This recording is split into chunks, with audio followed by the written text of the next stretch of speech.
യെശയ്യാ പ്രവാചകന്റെ പുസ്തകം അധ്യായം 52.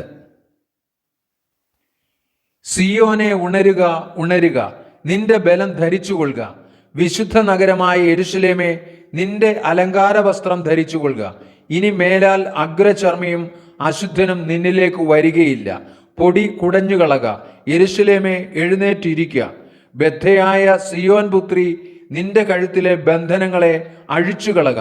യഹോവ ഇപ്രകാരം അരുളിച്ചെയ്യുന്നു: വില വാങ്ങാതെ നിങ്ങളെ വിറ്റുകളഞ്ഞു, വില കൊടുക്കാതെ നിങ്ങളെ വീണ്ടുകൊള്ളും.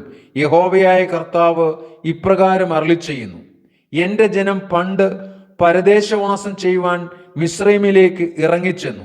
അശ്ശൂരും അവരെ വെറുതെ പീഡിപ്പിച്ചു. ഇപ്പോഴോ എന്റെ ജനത്തെ വെറുതെ പിടിച്ചുകൊണ്ടു പോയിരിക്കൊണ്ട് ഞാൻ ഇവിടെ എന്തു ചെയ്യേണ്ടു എന്ന് യഹോവ അരുളിച്ചെയ്യുന്നു. അവരുടെ അധിപതിമാർ മുറയിടുന്നു, എന്റെ നാമം ഇടവിടാതെ എല്ലായ്പ്പോഴും ദുഷിക്കപ്പെടുന്നു എന്നും യഹോവ അരുളിച്ചെയ്യുന്നു. അതുകൊണ്ട് എന്റെ ജനം എന്റെ നാമത്തെ അറിയും. അതുകൊണ്ട് ഞാൻ തന്നെയാകുന്നു പ്രസ്താവിക്കുന്നവനെന്ന് അവർ അന്ന് അറിയും. സമാധാനത്തെ ഘോഷിച്ച് നന്മയെ സുവിശേഷിക്കുകയും രക്ഷയെ പ്രസിദ്ധമാക്കുകയും സിയോനോട് നിന്റെ ദൈവം വാഴുന്നു എന്ന് പറയുകയും ചെയ്യുന്ന സുവാർത്താദൂതന്റെ കാൽ പർവ്വതങ്ങളിന്മേൽ എത്ര മനോഹരം! നിന്റെ കാവൽക്കാരുടെ ശബ്ദം കേട്ടുവോ? അവർ ശബ്ദമുയർത്തി ഒരുപോലെ ഉല്ലസിച്ചു ഘോഷിക്കുന്നു. യഹോവ സിയോനിലേക്ക് മടങ്ങി വരുമ്പോൾ അവർ അഭിമുഖമായി കാണും. യെരൂശലേമിന്റെ ശൂന്യപ്രദേശങ്ങളെ പൊട്ടി ആർത്തുകൊള്ളുവിൻ. യഹോവ തന്റെ ജനത്തെ ആശ്വസിപ്പിച്ച് യെരൂശലേമിനെ വീണ്ടെടുത്തിരിക്കുന്നുവല്ലോ. സകല ജാതികളും കാണെ യഹോവ തന്റെ വിശുദ്ധ ഭുജത്തെ നഗ്നമാക്കിയിരിക്കുന്നു. ഭൂമിയുടെ അറ്റങ്ങളൊക്കെയും നമ്മുടെ ദൈവത്തിന്റെ രക്ഷയെ കാണും. വിട്ടുപോരുവിൻ, വിട്ടുപോരുവിൻ, അവിടെ നിന്ന് പുറപ്പെട്ടു പോരുവിൻ. അശുദ്ധമായതൊന്നും തൊടരുത്, അതിൻ്റെ നടുവിൽ നിന്നും പുറപ്പെട്ടു പോരുവിൻ.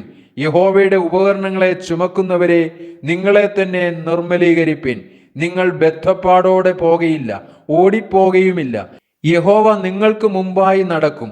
ഇസ്രായേലിന്റെ ദൈവം നിങ്ങൾക്ക് പിൻപടയായിരിക്കും. എന്റെ ദാസൻ കൃതാർത്ഥനാകും. അവൻ ഉയർന്നു പൊങ്ങി അത്യന്തം ഉന്നതനായിരിക്കും.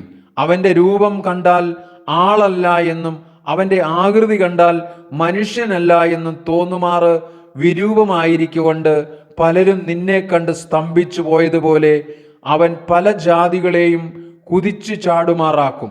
രാജാക്കന്മാർ അവനെ കണ്ട് വായ പൊത്തി നിൽക്കും.